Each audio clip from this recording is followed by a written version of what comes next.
Hey everyone, I thought I'm going to make a short video on the 2022 AR195. So I bought the boat about, what now, 2 months ago. I have about 15 or 13 hours on the boat, so it's about to get its all changed for the after the break-in. Yeah, I was just thinking about it, and I have seen not really any issues besides one with the coolant outlets of the raw water. I want to link the video right here probably, and so you can check it out if you have any questions. Other than that, I mean, check it out. It's a pretty boat. I do like the paint job. I couldn't decide between green and white, the 2022 options, but other than that, well, I went for the white one. I just didn't like the white tower on the other one. Yeah, but it's performing really well. It has the 1.8 supercharged, obviously, as the AR195. The white interior, I was a little worried, but looks like it's very easy to clean. Of course, you wouldn't step on it with shoes and all that stuff, so we're obviously pretty careful with not wearing shoes whenever possible. The only one thing I probably do, even though I don't like what they how they look, is these keel guards. Yeah, I don't know, not really my kind of thing, but I mean, better than, you know, damaging the boat, really. Maneuverability is one thing I'm still getting used to due to that jet drive. Yeah, at idle, basically, so the first detent, you can steer it, but it's sometimes kind of hard. Yesterday we came back and it was pretty windy on the lake, and I kind of had a hard time getting it on the trailer. The wind was just constantly blowing off, and you really don't have a lot of rudder authority like you may have in other boats. So I am thinking of getting that what is it called, thrust vector. I'm just not sure if it's worth $200 or even $300. I don't know what it costs, but people do say it improves your steering in low speeds.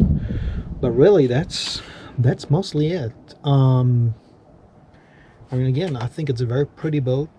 Of course, for just about $40,000, you don't have a lot of options, but I think that's how Yamaha manages to keep these prices low. It's really what you get on the website, right? There's no fancy options. Everything is the same except the collar, and if you want anything else, then you just opt for the next higher model. In that case, I believe it would be the 195S. So it has a little fancier leather colors, and I believe it has the bigger screen. But I'm fine with that little connect screen functionality. Great.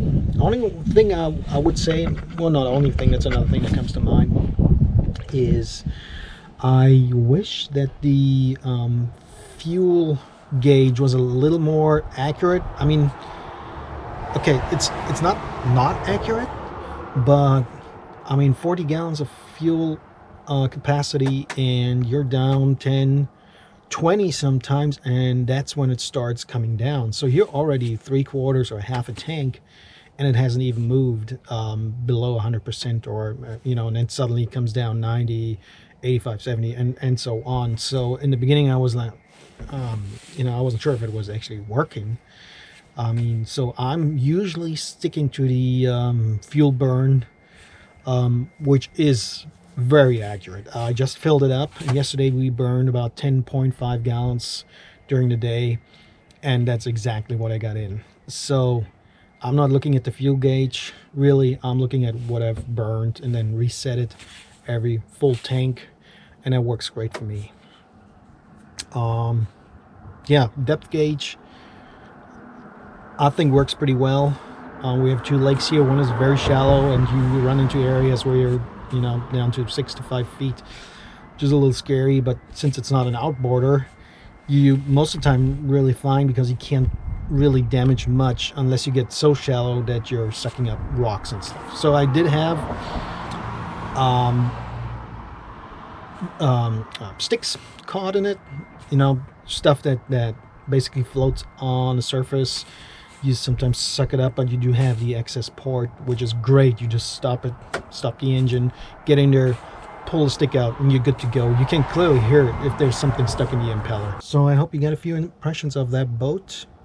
I would buy it again, definitely, and definitely with the supercharged version. I'd probably go with the 21 footer, the 10 with the twin. Normally aspirated engines, it's 180 horsepower. Yeah, all right, well, I hope that was enough information for you, and I'll see you next time.